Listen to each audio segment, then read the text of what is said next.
Buenas noches, hermanos. Continuamos con el estudio que hemos venido abordando durante las semanas pasadas sobre el capítulo 15 del Evangelio de Juan. Como ustedes están al tanto, es uno de los capítulos más importantes de la Biblia y al mismo tiempo es uno de los capítulos también muy difícil debido a algunos problemas que presenta en cuanto a la interpretación. Es uno de esos magníficos pasajes en donde Juan presenta a nuestro Señor Jesucristo como el gran yo soy. Jesús menciona en reiteradas oportunidades en este Evangelio: yo soy la luz del mundo, yo soy el pan de vida, yo soy el camino, yo soy la puerta, yo soy la verdad, yo soy la vid. Y nuevamente esa expresión yo soy muy regularmente marca este Evangelio y específicamente este capítulo 15. Es importante destacar que esta expresión yo soy hace referencia directamente a Dios. Y nuevamente Jesús, entonces, cada vez que hablaba en estos términos, estaba expresando, manifestando su deidad. Creo que es uno de los capítulos, sin lugar a dudas, es uno de los capítulos más importantes de todo, absolutamente de todos los evangelios. No solamente del Evangelio de Juan, sino que inclusive de los otros 3 evangelios, el de Mateo, Marcos y Lucas. Pues bien, ¿en qué consiste ser cristiano? ¿De qué trata el ser cristiano? Porque el cristianismo no puede ser considerado como una religión más, juntamente con el judaísmo, con el catolicismo, con y todas las demás religiones. ¿Por qué no puede ser considerado una religión más? Y es importante que nosotros en esta noche vamos a realizar este estudio ya comprensivo de todo el capítulo 15 del Evangelio de Juan. El concepto más importante que usted encuentra en este Evangelio es el concepto de permanecer en Cristo. No existe en ningún otro Evangelio ese acento que solamente Juan da a la expresión de permanecer en Cristo. Lo que significa dar fruto como creyente, ese concepto también está muy marcado en este capítulo 15. Y estas son verdades básicas de la vida y de la experiencia cristiana. Son ideas básicas, son vivencias básicas que reflejan lo que es verdaderamente el ser cristiano, el permanecer en Cristo y dar fruto. Aquí naturalmente están involucrados en este capítulo 15 los pámpanos o las ramas, es decir, las personas que están unidas a la vid. Está involucrada una vid propiamente dicho. Está también involucrado en este pasaje, en este capítulo 15, también está involucrado la persona que cuida la vid, es decir, un jardinero que cuida esta vid. Pero la clave de este pasaje es la discusión acerca de las ramas. Esa es la clave de este pasaje, una discusión acerca de estas ramas. Hay grupos de ramas en este pasaje muy claramente marcadas. Hay unas ramas, unos pámpanos que dan fruto, a los cuales Jesús se refiere, pero también hay otras ramas o pámpanos que no están dando fruto. Así es que estas son dos personajes a los cuales Jesús se refiere. Las ramas que dan fruto, obviamente, debemos de entender que son personas, son creyentes cristianas. Las ramas que no dan fruto, también a contrario senso, debemos de comprender entonces de que hace referencia a personas que aparentan ser cristianas, aparentan ser creyentes, pero son específicamente sus frutos, los que los revelan. ¿Quiénes son estas personas que se presentan como creyentes, pero que no dan fruto? ¿Acaso las ramas que no dan fruto son cristianos o son incrédulos? ¿Se puede ser cristiano e incrédulo a la vez? El problema entonces se convierte en que las ramas que no dan fruto, específicamente estas, son las que son arrojadas y son quemadas, y entonces esto nos lleva a otro problema. ¿Cómo es entonces que las personas que dicen que son cristianas pueden ser arrojadas y ser quemadas?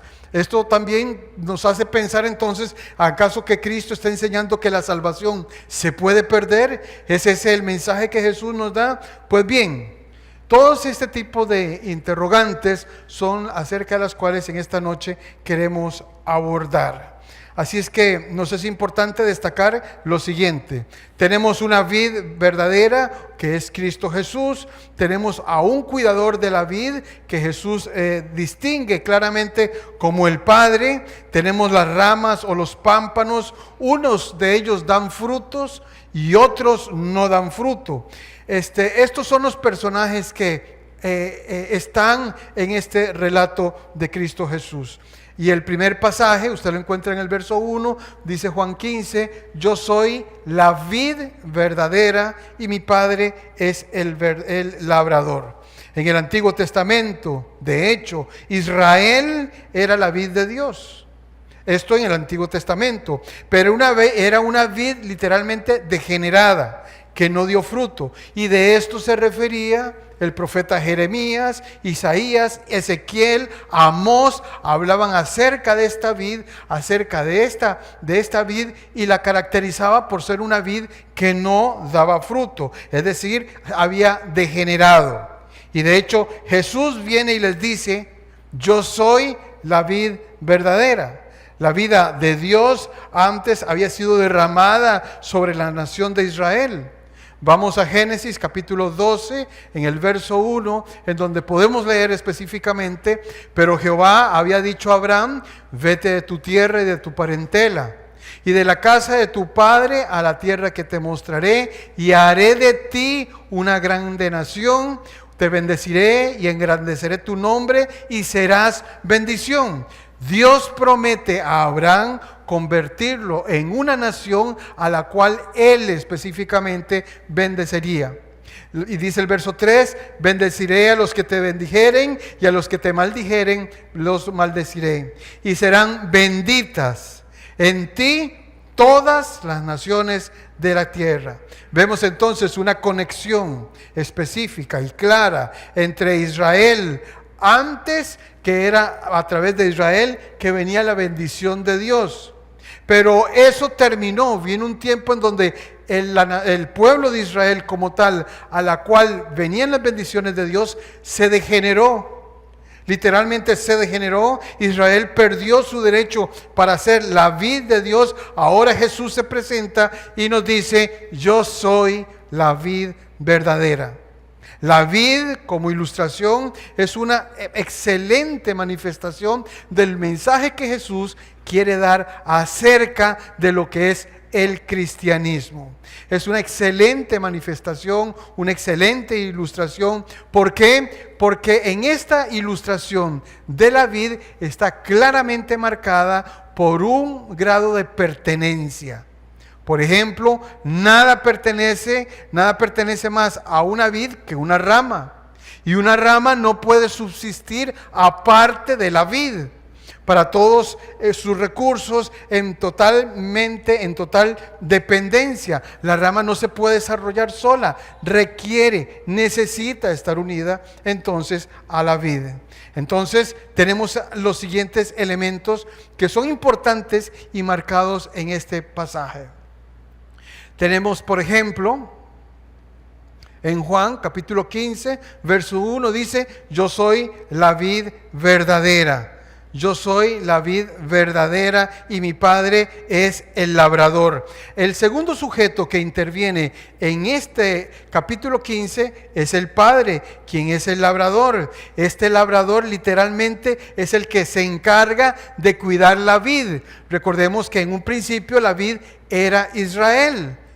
Dios cuidaba de Israel, podaba a Israel, trabajaba por Israel, quitaba las ramas de Israel que no daban fruto y las hacía literalmente a un lado. Y la bendición vino la bendición para Israel vino por estar unido a la vid. Es decir, el pueblo de Dios fue bendito de parte de Dios por estar unido a Dios. Pero vino el momento en donde esto dejó de ser así. Veamos lo que dice el profeta Isaías. Vamos a Isaías capítulo 5, verso 7. Ciertamente la viña de Jehová de los ejércitos es la casa de Israel. Y los hombres de Judá, planta deliciosa suya. Esperaba juicio y aquí vileza, justicia y aquí clamor. El profeta está relatando que ciertamente Israel es la viña de Dios, a la cual Dios amó. Pero vino un momento en donde esa viña se degeneró y provocó el juicio de Dios, y de esto hace referencia el capítulo 5 de Isaías. Es decir, entonces Israel perdió su derecho entonces de existir, de ser la viña del Señor por una característica especial. Y la característica especial por la que Israel deja de ser la viña del Señor fue porque no dieron fruto. Porque no dieron fruto. Jesús viene y dice: yo soy la vid verdadera y mi Padre es el labrador. Volvemos a la expresión vid, pero específicamente al calificativo verdadero. Jesús dice: yo soy la vid verdadera. Aquí la palabra verdadero viene del griego aletinos, que pueden significar muchas cosas, pero en el contexto griego y específicamente en este que nosotros estamos estudiando esta noche, este contexto, la palabra verdadero, tiene una connotación de eternidad, una vid eterna, una vid celestial o divina, y a eso hace referencia Jesús. Es decir, hubo un retrato de una vid en el Antiguo Testamento y esa vid era Israel, un retrato.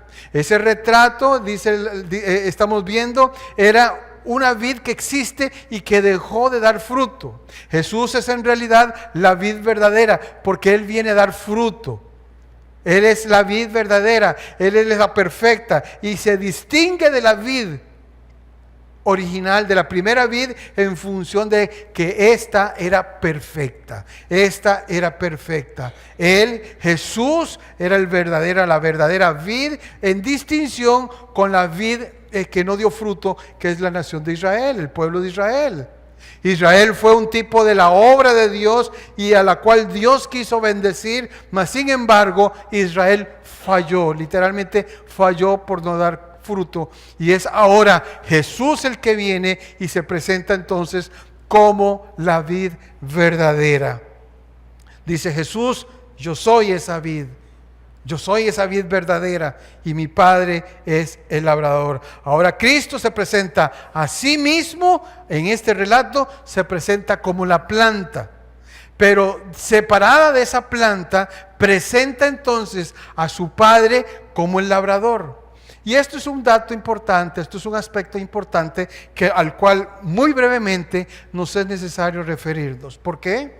Bueno, es importante porque existen ciertos teólogos, existen ciertas personas o ciertas denominaciones que han querido manifestar que aquí no se puede probar la deidad de Cristo. Porque si Cristo verdaderamente fuera Dios, no solamente Él sería la vid, sino que su Padre serían las raíces. Pero vemos a su Padre separado de la vid como un labrador y a Jesucristo como propiamente la vid. Y de esta manera explican, o han querido explicar de esta forma, que Jesucristo no es Dios. Mas sin embargo, nosotros tenemos que tomar conciencia de lo siguiente: este relato no pretende hacer referencia a la relación entre Cristo Jesús y Dios Padre, de ninguna manera. No pretende hacer referencia acerca de la unión del Padre y el Hijo, más todo lo contrario. Lo que Jesús está expresando acá, de que al cuidado de Él está su Padre, y no solamente al cuidado de Él como Hijo Jesús, sino que el Padre está al cuidado de Jesús y de los mismos pámpanos que permanecen unidos a la vid. Así es que es importante dejar claramente establecida estas circunstancias. Aquí entonces el énfasis no es un intento de presentar la unión de la deidad de Cristo, sino presentar el cuidado que el Padre tiene por Cristo Jesús y por los pámpanos, es decir, por los creyentes verdaderos que están en Él. Ahora bien, En cuanto al Padre, Jesús lo presenta como el labrador.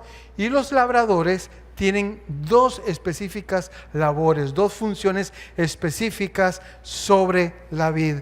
¿Cuáles son estas funciones? Bueno, sabemos claramente entonces que el labrador es Dios por las palabras propias de Cristo.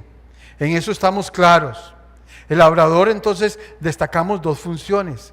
La primera de ellas, el labrador es el responsable de cortar las ramas que no daban fruto porque quitaban la energía de las ramas que sí estaban dando fruto y que necesitaban ser quitadas.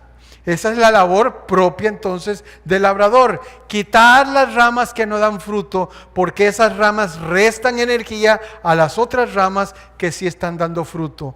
Esa es una función.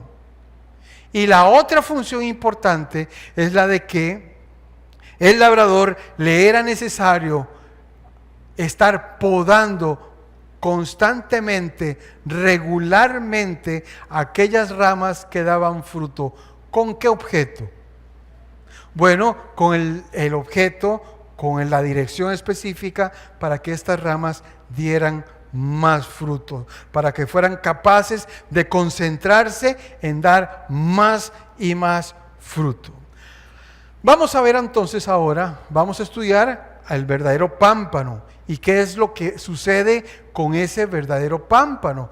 El verdadero pámpano va a ser limpiado. Esto es lo primero que el Padre, el labrador, hace. Él, ¿qué es lo que hace? Quita. Dice: todo pámpano que en mí no lleva fruto, lo quitará. ¿Oyeron bien? ¿Qué es lo que hace el Padre en la vid? Bueno, el Padre está al tanto de la vid y está determinando cuáles son las ramas, es decir, cuáles son aquellos creyentes que no dan fruto. Este es el ministerio del labrador, de Dios Padre. Ver en la vid, ver en la iglesia aquellos creyentes que no dan fruto. ¿Y qué hace con aquellos creyentes, aquellos pámpanos que no dan fruto? El pasaje lo dice: los quita.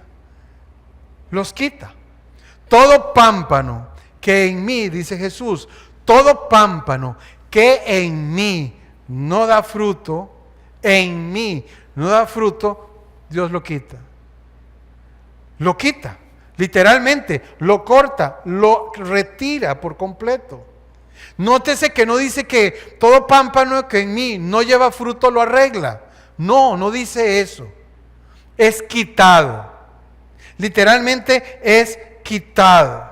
Dice en el versículo 6 del mismo capítulo 15 de Juan: el que en mí no permanece será echado fuera como pámpano y se secará, y lo recogerán y los echan en el fuego y arden.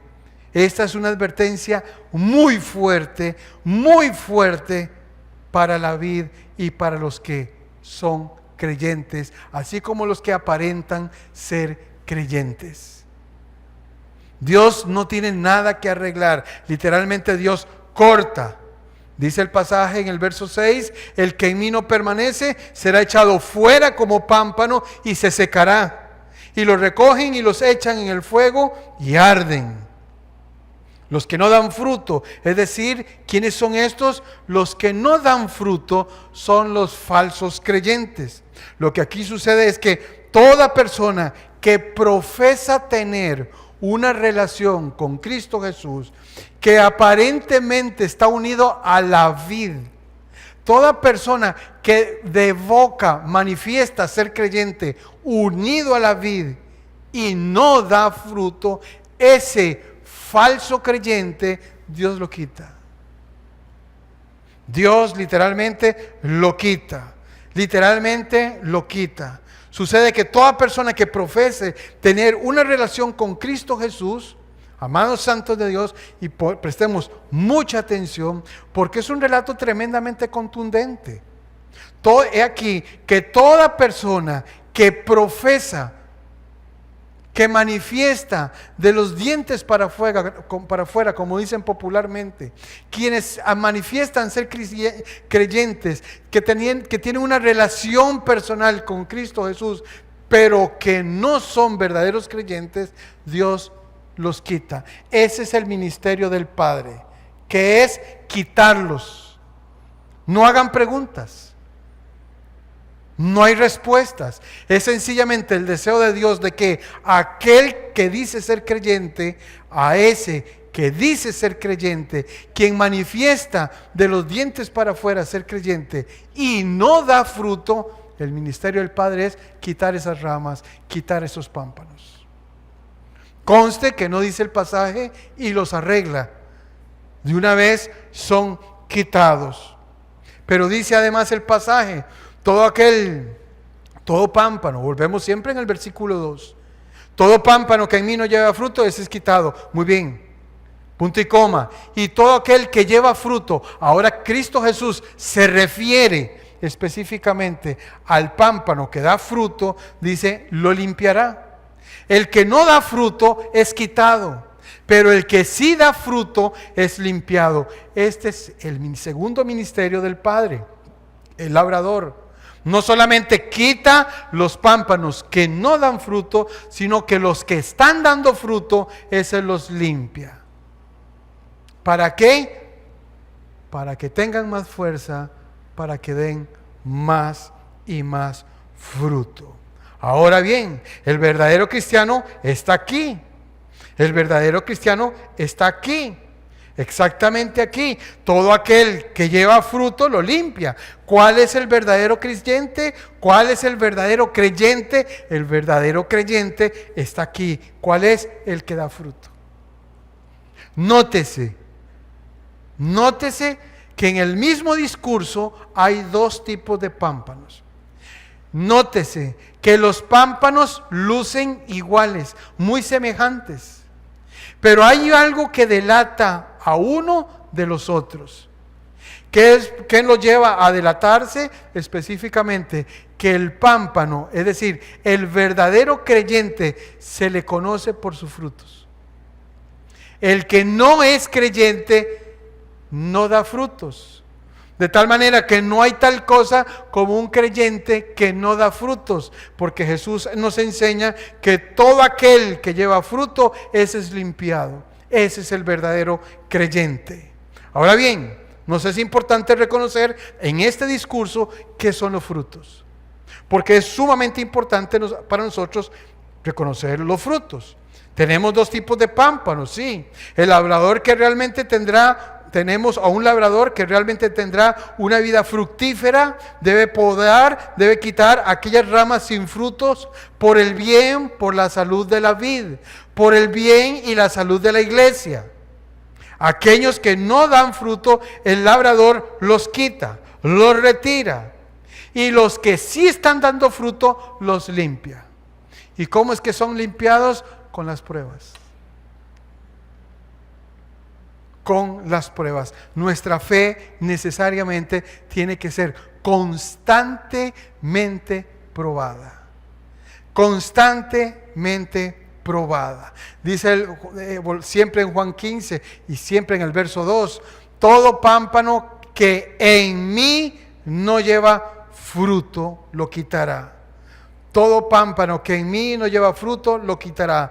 Esto no podría ser un cristiano por varias razones. La primera, no puede ser un cristiano porque no puede ser un cristiano porque no da fruto.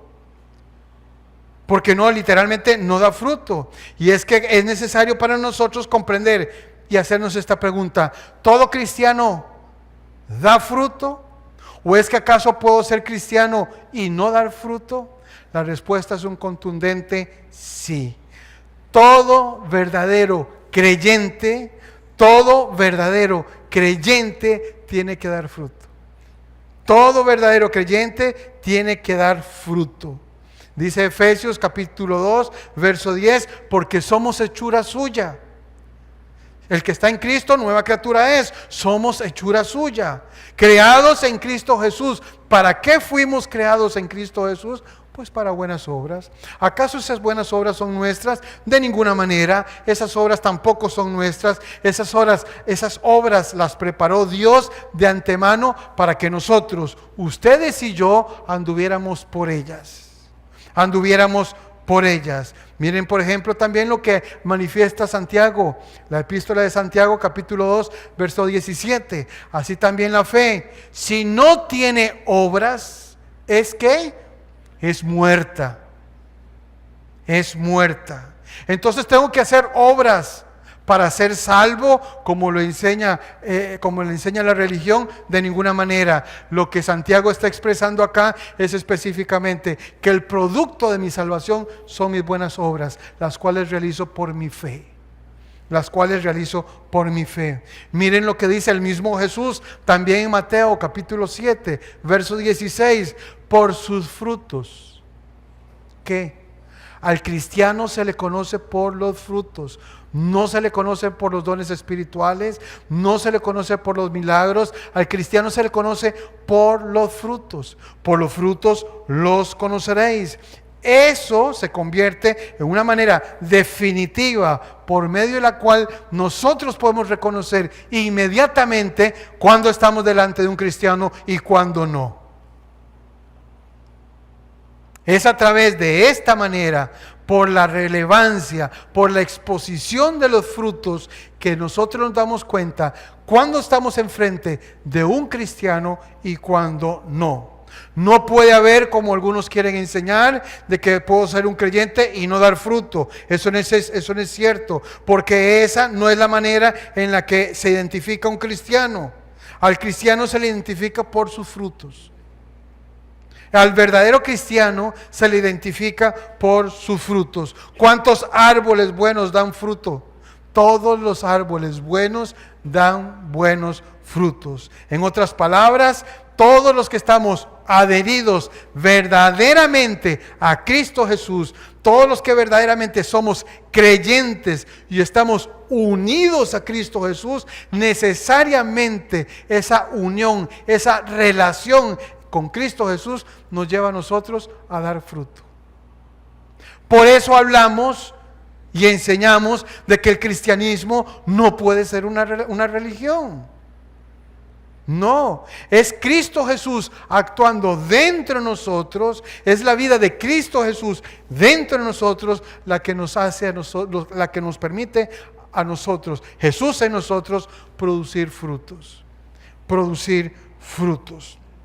Ahora bien, tenemos otros pámpanos. Regresamos a Juan 15 y encontramos algunas personas que no dan fruto. La pregunta es, bueno, pero estos pámpanos están unidos a la vid. Debemos entender entonces de que estos pámpanos son cristianos y que son cristianos que a la vez tampoco dan fruto. No, eso no puede ser así, ni es tampoco lo que Jesús nos expone, ni lo que nos quiere explicar claramente. Jesús dice en Juan 15, siempre en el versículo 2, el que está en mí, dice, todo pámpano que en mí no lleva fruto, lo quitará.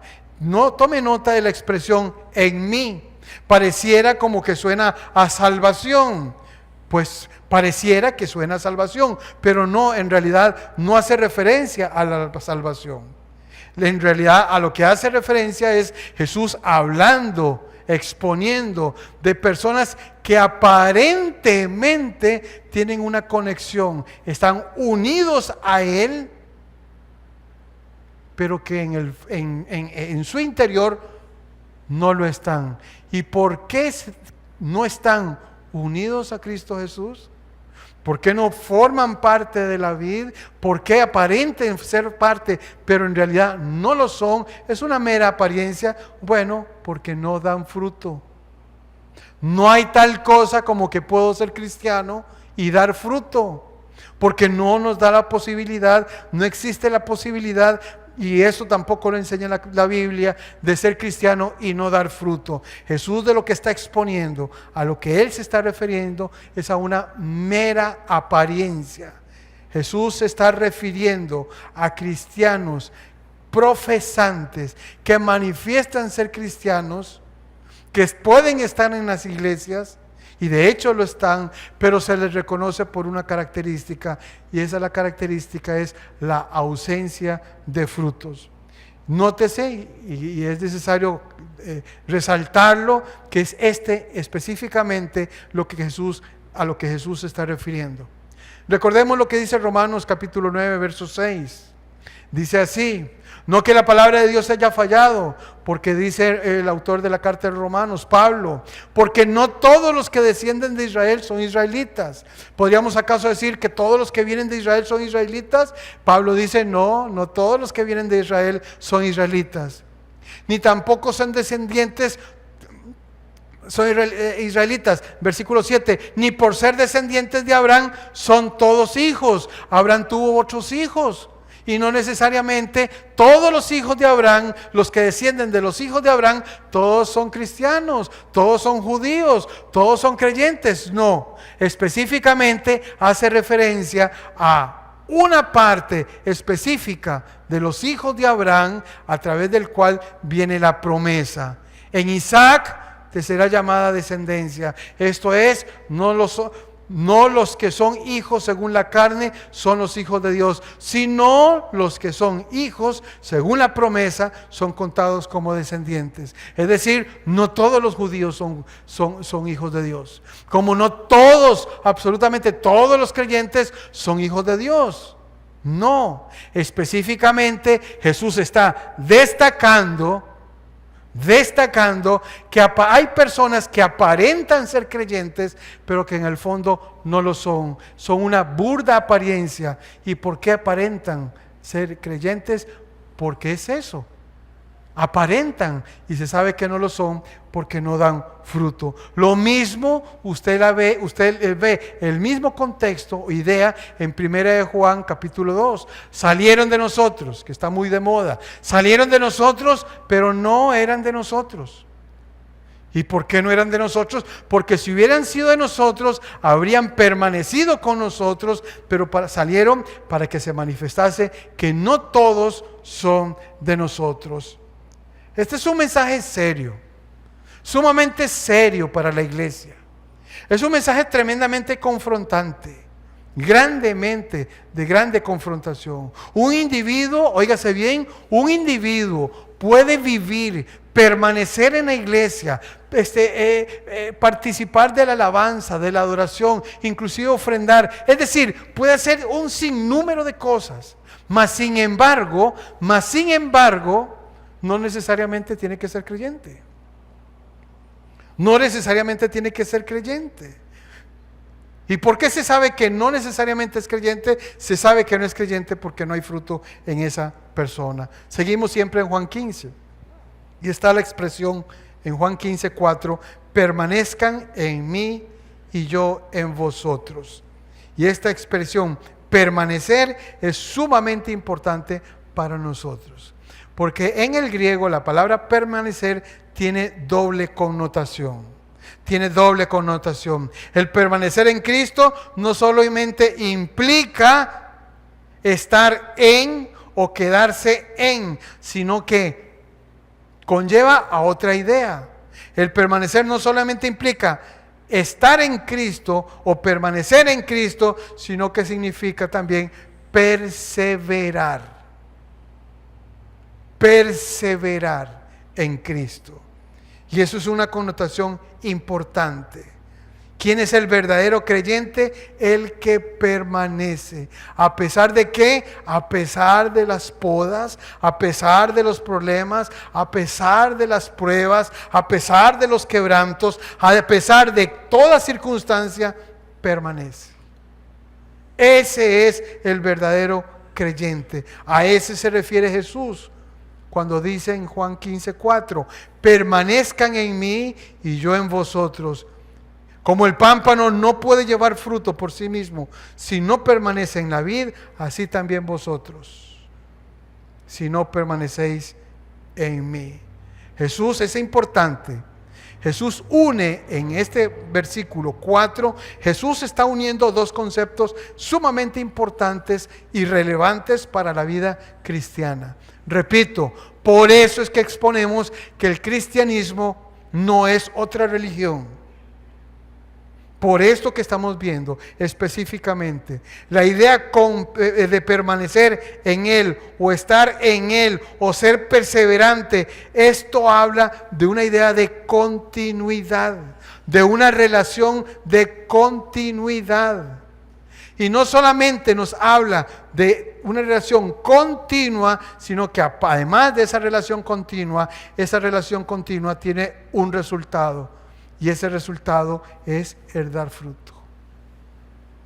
Ese resultado es el dar fruto. Dice por eso debemos destacar que ese cristiano, ese pámpano que permanece, tiene bendiciones.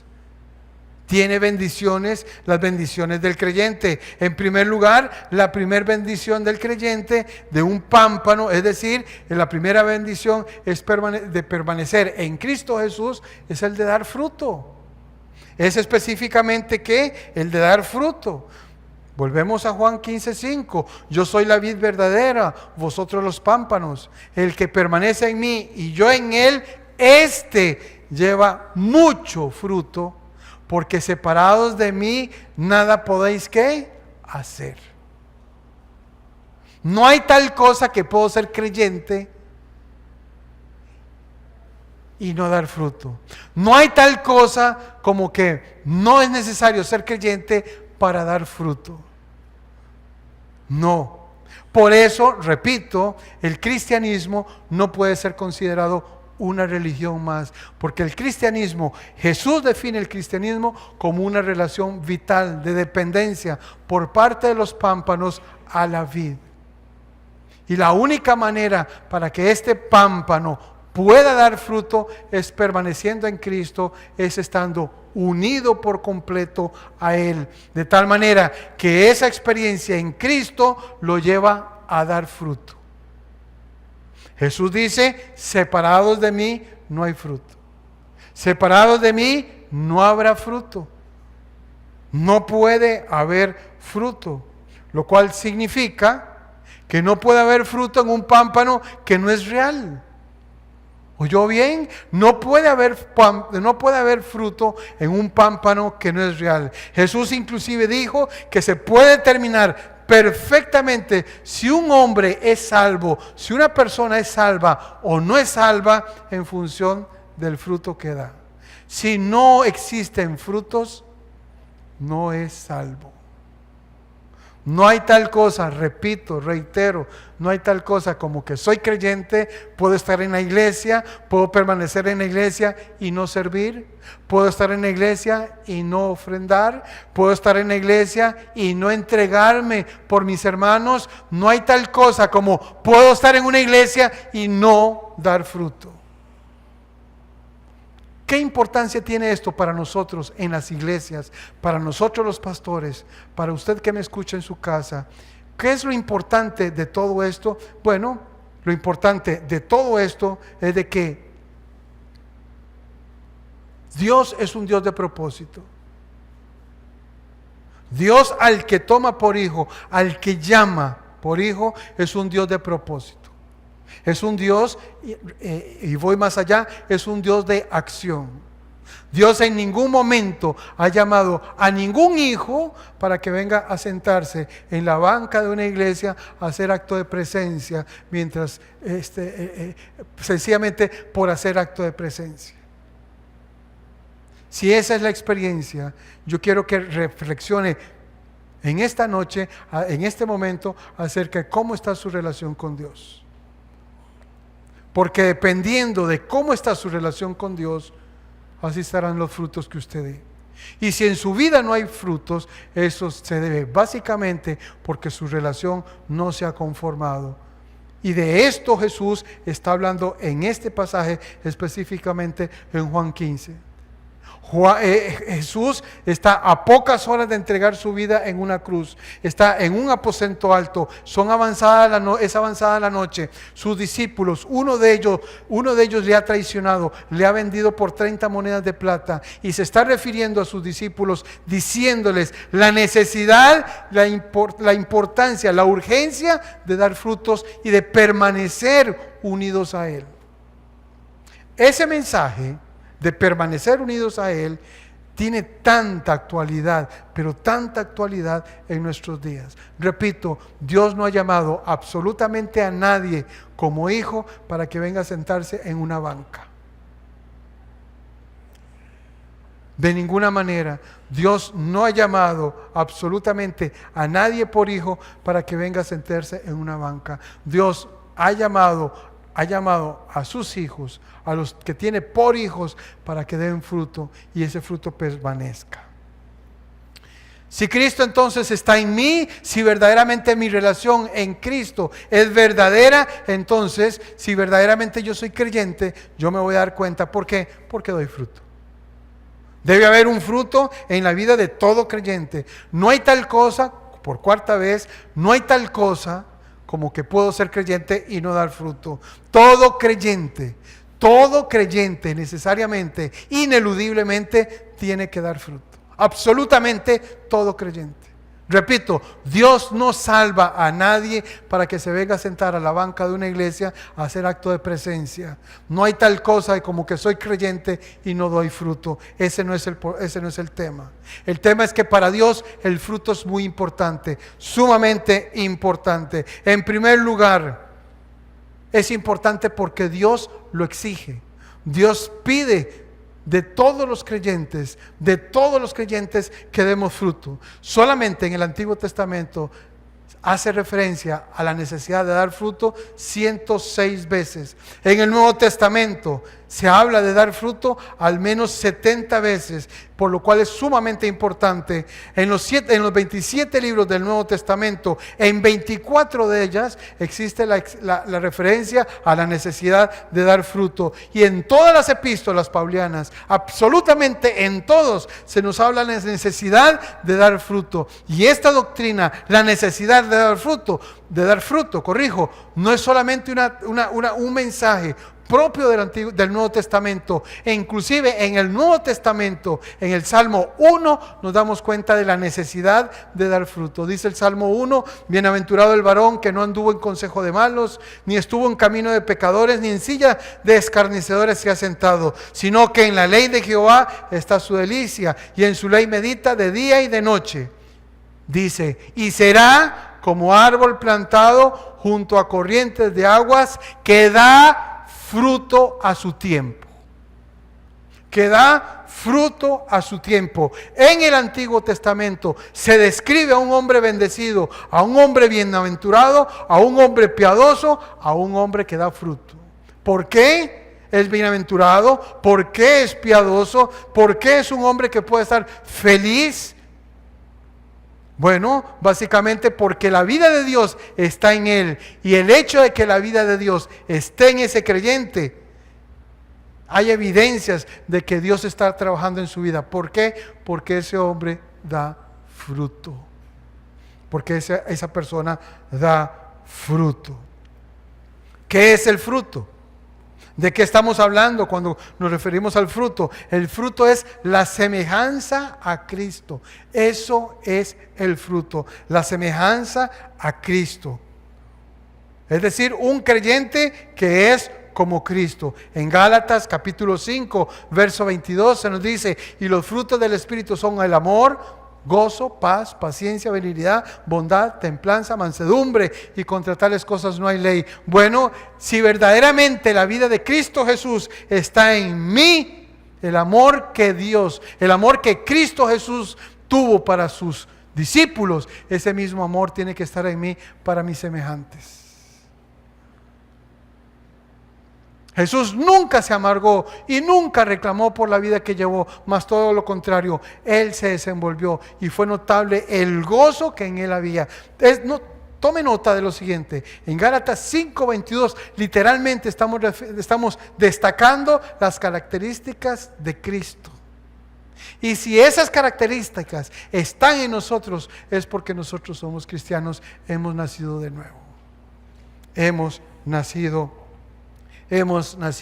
de nuevo. Entonces, el dar fruto hace referencia a la semejanza, llevar una vida como la que Cristo tuvo, gobernada por el amor, por el gozo, la paz, la paciencia. Pero a su vez, el dar fruto hace referencia a una confesión de alabanza y gratitud. Eso es fruto. El dar fruto son las contribuciones del amor. Sí, el ver la necesidad de nuestros prójimos, ese desplazamiento económico hacia aquellas personas que están en necesidad, eso es dar fruto. La comunicación que bendice, eso es dar fruto. El enseñar la palabra de Dios, el predicar, el dar testimonio de Cristo Jesús, eso es dar fruto. Una buena conducta en general, por supuesto que también es dar fruto. La gente que he ganado para Jesucristo, también eso es muestra de que en mí hay fruto. Bueno, pero alguna persona me podría decir en esta noche, bueno, pastor, yo a la verdad, yo no me he ganado a nadie para Cristo Jesús. Yo no he tenido ninguna oportunidad, pero en mi vida yo puedo dar testimonio, en mi vida, de que en mi vida hay amor, hay paz, hay gozo, hay benignidad. Yo quiero decirle que si esa es la experiencia de su vida, usted literalmente está determinando a otras personas para que busquen lo que en su vida hay. ¿Quién no quiere amar o ser amado? ¿Quién no quiere tener paz? ¿Quién no busca la benignidad? Todos la buscamos. Todos, absolutamente todos la buscamos. Y la segunda bendición del creyente, del verdadero creyente, uno es dar fruto, y la segunda bendición del verdadero creyente dice el versículo 7 de Juan 15, si permanecéis en mí y mis palabras permanecen en vosotros, pedid todo lo que queréis y os será hecho. Maravilloso, y decimos un grande amén. ¿Saben por qué? Porque no hay cosa más gratificante para el cristiano que sus oraciones sean contestadas. Cuando permanecemos en Cristo y sus palabras permanecen en nosotros. Jesús nos dijo, pedid todo lo que queráis y os será hecho. Y os será hecho. Si usted verdaderamente es un pámpano que permanece, dice el Señor, yo voy a ser fiel contigo y voy a responder tus oraciones. Por eso insisto, por quinta vez, el cristianismo no puede ser considerado una religión más. Una religión más. Dice siempre en Juan 15:6, el que en mí no permanece será echado fuera como pámpano y se secará, y los recogen y los echan en el fuego y arden. Así como hay bendiciones para el creyente verdadero, para el pámpano real, también hay un juicio. Hay un juicio para aquellos que no son verdaderos creyentes. Y Jesús hace referencia de esto en el versículo 6. El que en mí no permanece es echado fuera. Es echado fuera, y dice el pasaje, y se secará. Qué tremenda qué tremenda manifestación es eso. Es decir, cuando dice se secará, es decir, que cualquier vistazo, cualquier destello que podría haber habido en la vida de aquella persona, se va. Literalmente se va. Él es como una semilla que fue plantada, es como la persona, como aquella semilla que fue plantada junto al camino o que fue puesta entre pedregal. Por no tener suficiente profundidad, la semilla se seca. De eso es lo que Jesús está específicamente hablando. Pero dice además que no solamente se secará, sino que dice, es sacado fuera, se secará, y dice, y los recogen y los echan en el fuego y arde. Y es importante por lo que nos enseña Mateo capítulo 3 acerca del trigo y la cizaña. Dice Mateo 3, versículo 30, dejad crecer juntamente lo uno y lo otro hasta la siega. Y al tiempo de la siega yo diré a los segadores, recoged primero la cizaña, atadla en manojos para quemarla, pero recoged el trigo en mi granero. Este es el destino, literalmente, este es el destino de todos aquellos pámpanos, falsos creyentes que simularon o pensaron tener una relación con Cristo Jesús, con el Hijo de Dios, y que en verdad nunca la tuvieron porque nunca dieron fruto.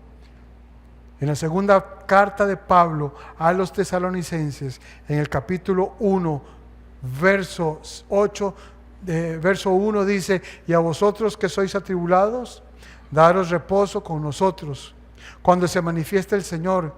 Jesús desde el cielo con los ángeles en su poder. Síganme con mucho cuidado.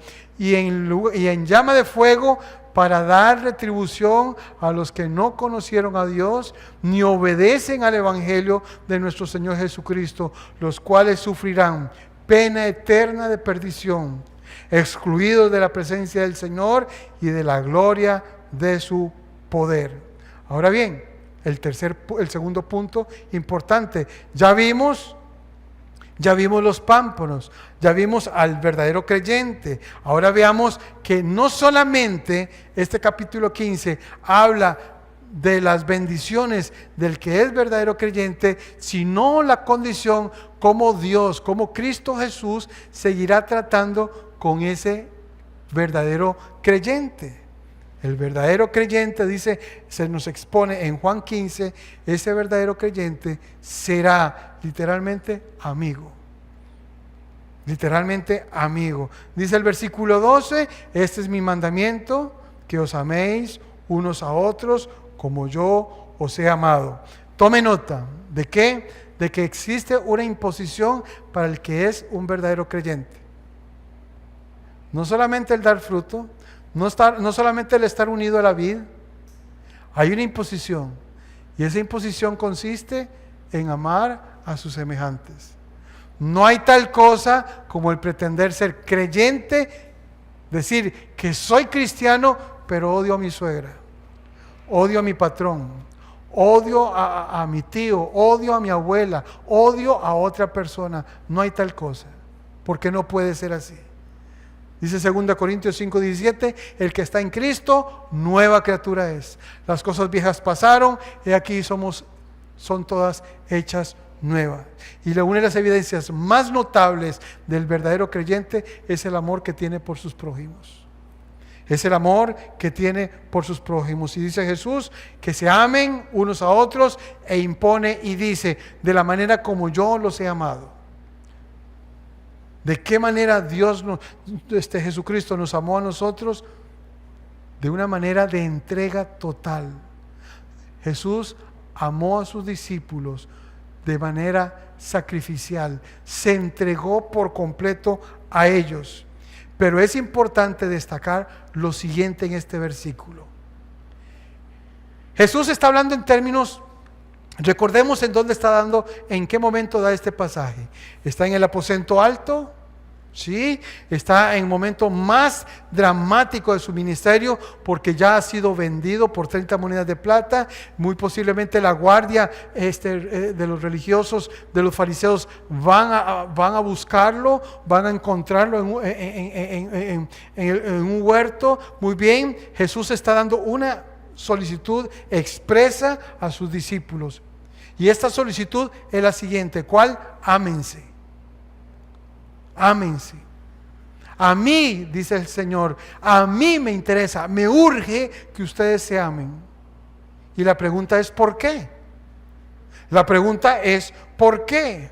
Bueno, básicamente porque el amor es un sello del creyente. En esto serán conocidos como mis discípulos, por el amor que se tengan los unos a los otros.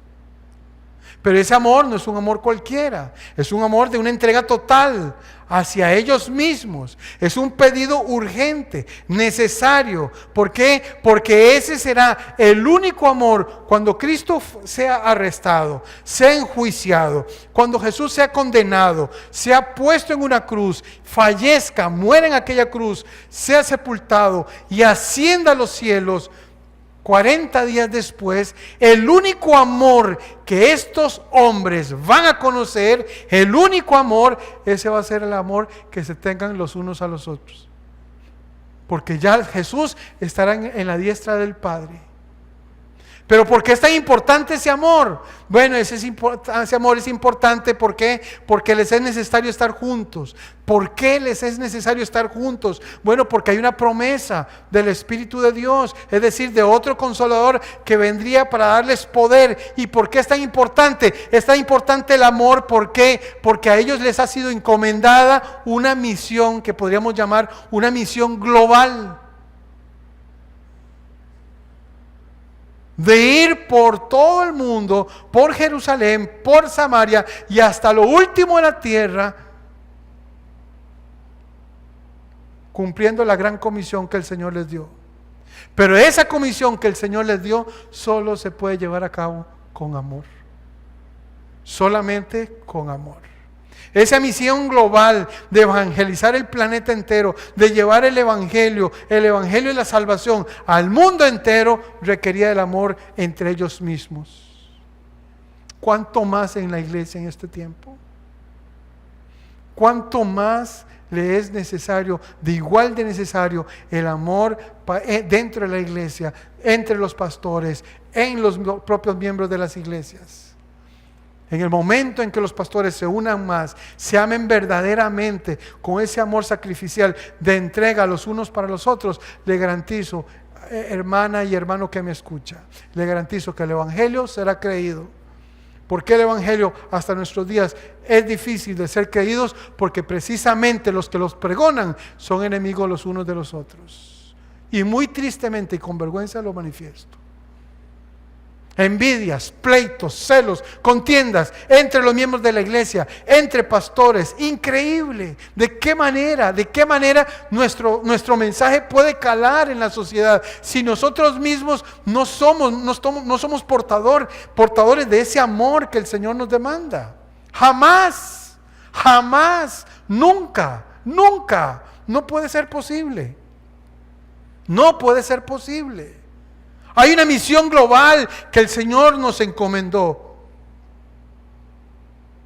Presentar el evangelio de salvación. Hay un juicio. Pero para que este mensaje sea creído, necesariamente tenemos que amarnos. Y no podemos estar separados por pleitos, contiendas, celos, disensiones entre pastores, entre iglesias. No puede ser. No puede ser que hayan iglesias que estén contentas por lo que le pasa a aquel pastor, por lo que le pasó a aquel hermano. No puede ser. Somos el cuerpo de Cristo. Un cuerpo. Cuando un dedo se maja, sufre todo el cuerpo. No hay tal cosa que no me importa lo que le pasa al hermano, a aquel pastor. No hay tal cosa. No hay tal cosa. Porque no es así.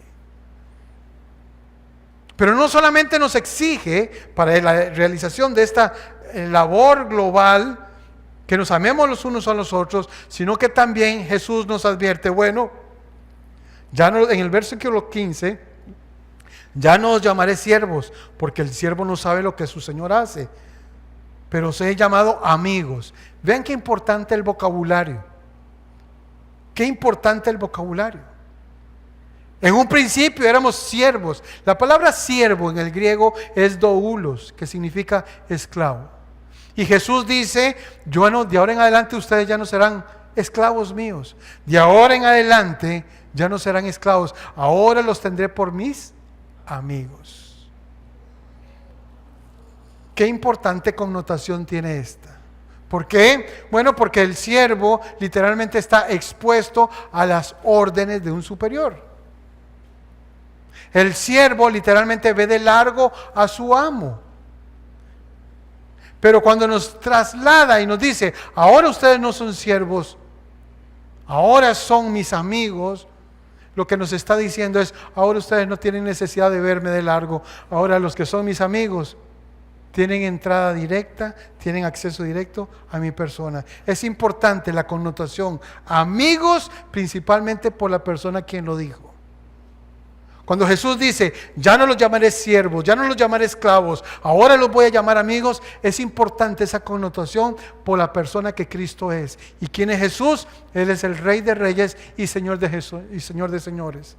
¿Qué me está diciendo? Pues que yo de ahora en adelante, por eso, por sexta vez, el cristianismo no puede ser considerado una religión más. ¿Por qué? Porque en el cristianismo no se nos enseña, ni nuestro Señor nos enseñó que entre Él y nosotros exista un mediador. Él nos trata como sus amigos. Y el amigo tiene acceso directo al rey. Y el rey recibe a sus amigos sin necesidad de una cita o de una agenda. Préstame para ver si te puedo atender. Qué pena, pero no te puedo atender. No, Él les dice, ahora ustedes no son mis siervos, ahora son mis amigos. Vengan, búsquenme y yo los recibiré inmediatamente porque ahora somos amigos.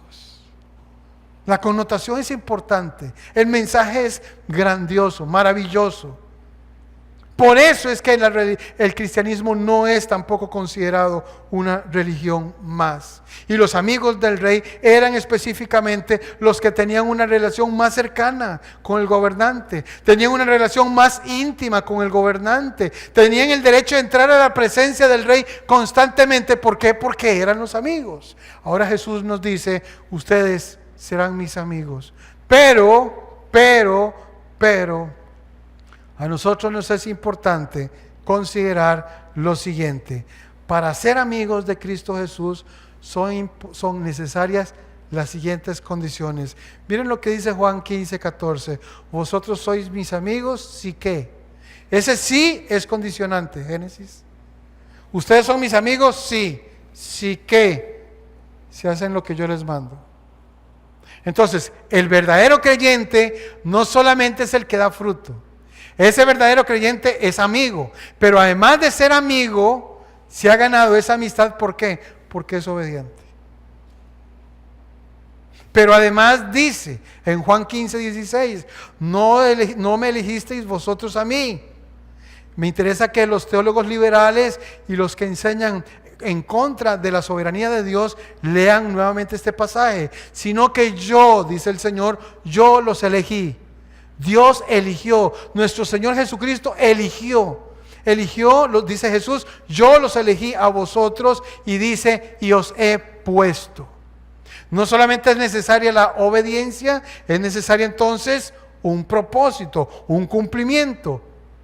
Un cumplimiento, sí. La palabra he ordenado, los he puesto, implica que nos ha establecido, nos ha designado, nos ha puesto, implica la idea de servicio.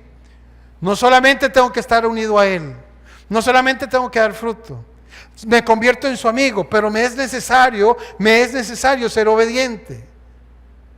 Pero además de ser obediente, yo tengo que entender que para que mi relación con Cristo funcione, Él me ha puesto, y cuando habla de ponerme, debo de entender que Él me ha puesto para servir a los demás. Es decir, yo no he venido a Cristo para servirme de Él, sino para yo servirle a mis semejantes. Repito, el Señor nunca nos llamó a ocupar bancas. Y si algún pastor, algún hermano me está escuchando en esta noche a través de la internet, siempre tenga presente esto. El Señor no nos llamó a ser salvos, no nos escogió para ser salvos, para estar sentados en una banca. Jamás, nunca. Él nos ha llamado, nos ha puesto para servirle a Él en un propósito específico. ¿Cuál es el propósito? El mismo pasaje lo enseña, para que vayáis y llevéis fruto y vuestro fruto permanezca. Ese es el propósito. Dios no nos salvó, no nos ha salvado para que ocupemos un lugar, sino que nos ha puesto para servirle a Él y para que llevemos fruto y que ese fruto literalmente permanezca. Literalmente permanezca. Dice Juan 15:18, y esto es importante, sumamente importante.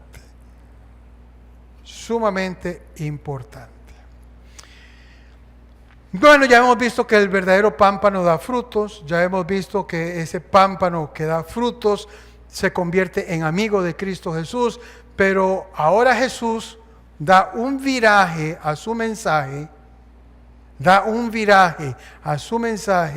Y esto es importante que usted y todos lo tengamos muy, pero muy presente. El verdadero pámpano no solamente da fruto, el verdadero pámpano es aborrecido. Muchas personas creen que si me hago cristiano mi vida va a ser como dormir en una cama de rosas. Lo cierto es que están, amados santos de Dios, están sumamente equivocados. Todas aquellas personas que crean que desde el momento en que me hago cristiano, un verdadero creyente, voy a vivir la vida más placentera, carnalmente hablando. Es todo absolutamente lo contrario. Dice en el Evangelio de Juan, a partir del versículo 18 en adelante, téngalo a mano, por lo siguiente: el verdadero pámpano es aborrecido. El verdadero pámpano es aborrecido. ¿Por qué es aborrecido? Es aborrecido por ser creyente y no ser del mundo. Recuerde lo que Jesús dijo antes de ascender al cielo, Edgar, lo que Jesús dijo antes de ascender al cielo en Hechos capítulo 1, versículo 8.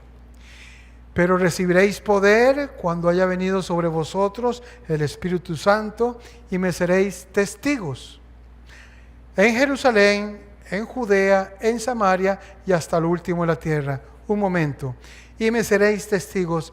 Aquí la palabra testigos viene del griego martis, de donde viene la palabra mártir. Y cuando hablamos de mártir, estamos hablando de una persona que está dispuesto a morir por una causa. El que cree que el ser cristiano es fácil, quiero decirle que no lo es, que hay un precio que pagar, que el verdadero cristiano se le conoce por sus frutos, pero también se le conoce por su testimonio. Y esto es importante que lo consideremos. El cristiano va a ser aborrecido por un factor principal: por ser creyente, pero además de ser creyente, por no ser del mundo. Dice Juan 15, 18: si el mundo os aborrece, sabed que a mí me ha aborrecido antes que a vosotros. Si fuerais del mundo, el mundo amaría lo suyo, pero porque no soy del mundo, antes yo os elegí, otra vez el término elección, yo os elegí del mundo, por eso el mundo os aborrece. En la Nueva Traducción Viviente se lee así: los que se interesan solo por las cosas de este mundo, los odian a ustedes. Pero recuerden que primero me odiaron a mí. Ellos los amaron a ustedes y ustedes fueran como ellos, pero ustedes ya no son así, porque yo los elegí para que no sean como ellos. Por eso ellos los odian a ustedes. El mensaje es claro, el mensaje es asertivo, el mensaje es muy, pero muy contundente. ¿Cuál es el mensaje? No puede haber comunión entre la luz y las tinieblas.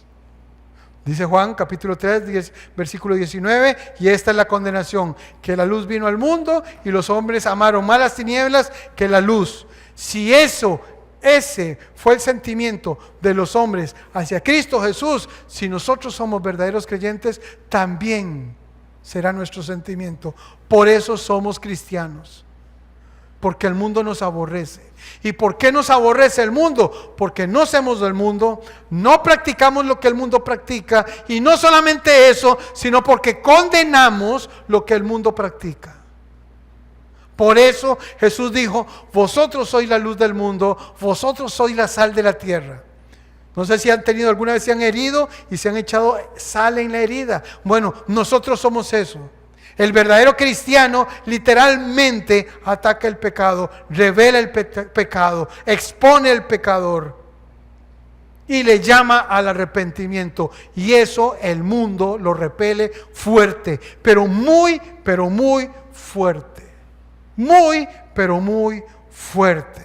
Por eso la exhortación en 1 Juan 2:15: no amen al mundo, ni las cosas que están en el mundo. Si alguno ama al mundo, el amor del Padre no está en él. Porque todo lo que hay en el mundo, los deseos de la carne, los deseos de los ojos, la vanagloria de la vida, no provienen del Padre, sino del mundo. Por eso Santiago 4:4 dice: oh almas adúlteras, ¿no sabéis que la amistad del mundo es enemistad contra Dios? Cualquiera pues que quiera ser amigo del mundo, se constituye enemigo de Dios. Somos enemigos. El cristiano es enemigo del mundo. Y el mundo nos aborrece específicamente. ¿Por qué? Porque no somos del mundo. Somos de Cristo. Fuimos elegidos en Cristo. Él nos eligió desde antes de la fundación del mundo. Y hemos sido puestos, ¿para qué? Para dar testimonio de que existe un Dios que envió a su Hijo Jesucristo a morir hace 2000 años para el perdón de nuestros pecados. Pero además, el mundo nos odia, y con esto termino, no solamente porque somos creyentes. Aquí viene la raíz del problema, del odio que el mundo tiene con el verdadero creyente. Óigase bien, el mundo odia al verdadero creyente. Lo odia, ¿por qué? Porque es elegido de Dios, porque no es del mundo. Y la segunda razón, esta es la raíz, porque el mundo no conoce a Dios. Dice Juan 15:21, mas todo esto os harán por causa de mi nombre. ¿Por qué? Porque no conocen al que me ha enviado. El mundo no conoció a Dios, y cuando tuvo a Dios encarnado en la persona de su Hijo Jesucristo, lo mataron. ¿Por qué lo mataron? Porque no conocían a Dios. ¿Y quiénes lo mataron? La religión, los religiosos. Los que decían que conocían a Dios, los que decían que alababan, adoraban a Dios, los que decían que seguían a Dios, cuando tuvieron a Dios enfrente en la persona de su Hijo Jesucristo, lo mataron. ¿Por qué lo mataron? Porque no conocían a Dios. No conocen al Dios que me envió. El hombre nace en el mundo en enemistad con Dios. Es una idea que usted tiene que tener muy clara. El hombre nace en el mundo, nace enemistado con Dios. El hombre es rebelde con Dios. Él está lleno de odio contra Dios. Los hombres no aman a Dios. Los hombres no conocen a Dios. Y esta es la razón por la cual odian a Dios, porque no lo conocen. Y para disfrazar su odio, crearon las religiones. Crearon las religiones, caminos torcidos, fines de muerte, porque el hombre necesita en su conciencia sentirse que busca a Dios, que está agradecido con Dios y que tiene un Dios. Pero lo cierto es que ese Dios no es el Dios de la Biblia, ni el Padre de Cristo Jesús, el cual envió a morir por nuestros pecados. Ese es el punto. Ese es el punto. Dice 1 Corintios 10:20. Antes digo que los gentiles sacrifican, a los demonios los sacrifican y no a Dios. ¿Alguna persona me puede decir en esta noche, ¿y qué pasa con las religiones falsas? ¿Qué pasa con aquellas religiones fuera del cristianismo? Bueno, 1 Corintios 10:20 dice, antes bien les digo que lo que los gentiles sacrifican, lo sacrifican al demonio. Porque eso lo hacen sin conocer a Dios. La religión falsa literalmente es demoníaca. La religión falsa, el liberalismo, el modernismo, todas estas cosas, absolutamente todas estas cosas que se llaman a sí mismas como cristianismo, niegan literalmente a Dios. Niegan literalmente a Dios. Y termino con este pasaje en Juan 8:39. Respondieron y le dijeron, nuestro padre es Abraham. Jesús les dijo, si fueseis hijos de Abraham, las obras de Abraham haríais. Pero ahora procuráis matarme a mí, hombre que os ha hablado la verdad, la cual he oído de Dios. ¿No hizo esto Abraham? Vosotros hacéis las obras de vuestro padre. Entonces le dijeron, nosotros somos nacidos de fornicación. Nosotros no somos nacidos de fornicación. Un padre tenemos que es Dios. Entonces Jesús los confrontó y les dijo, si vuestro padre fuese Dios, ciertamente me amaríais, porque yo de Dios he salido y he venido, pues no he venido por mí mismo, sino que fue quien me envió. ¿Por qué los judíos matan a Jesucristo? Porque no lo reconocieron, no conocían a Dios. Este es el producto de la religión falsa. La religión, el mundo odia al verdadero creyente, repito, porque es elegido de Dios y porque el creyente está en contra del mundo, no está a favor del mundo. Y en segundo lugar, porque no conocen, literalmente no conocen a Dios. En Juan 8:18 porque yo soy el que doy testimonio de mí mismo y el Padre que me envió da testimonio de mí. Y ellos le dijeron, ¿dónde está tu Padre? No conocían a Dios. Y cuando tuvieron a Cristo Jesús, el Dios encarnado, no lo reconocieron porque no conocían a Dios. Y Jesús les dijo, ni a mí me conocéis, ni a mi Padre. Si a mí me conocieseis, también a mi Padre conoceríais. Nos damos cuenta entonces, amados santos de Dios. Hemos hecho un recorrido por todo el capítulo 15 del Evangelio de Juan, en donde se nos revelan grandes verdades importantes para que nosotros no solamente valoremos acerca de nuestra verdadera condición con Dios. ¿Cuál es mi verdadera condición con Dios? Amado hermano, hermana, persona, caballero, dama que me escucha. ¿De qué manera puedo darme cuenta cómo está mi relación con Dios? La única manera de darme cuenta es si en mi vida hay fruto. ¿Y de qué manera puedo dar fruto? La única manera que puedes dar fruto en tu vida, encontrar propósito para tu vida, dirección para tu vida, es viniendo a los pies de Cristo Jesús. Y en esta noche diciéndole, Señor mío y Dios mío, me arrepiento por todo cuanto he hecho, por toda esta maldad. Vengo a ti, amado Dios y Padre, porque he creído en tu palabra, en el Evangelio que tú trajiste a través de tu Hijo Jesucristo. Creo en Él y me arrepiento de todos mis pecados. Límpiame y ayúdame, Señor.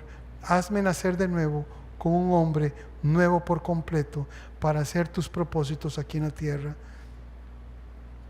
Ayúdame para nunca más avergonzarme de ti, para vivir conforme a tu propósito y cumplir con todos y cada uno de tus mandamientos. En Cristo Jesús te lo pido. Y tu iglesia dice, amén, amén.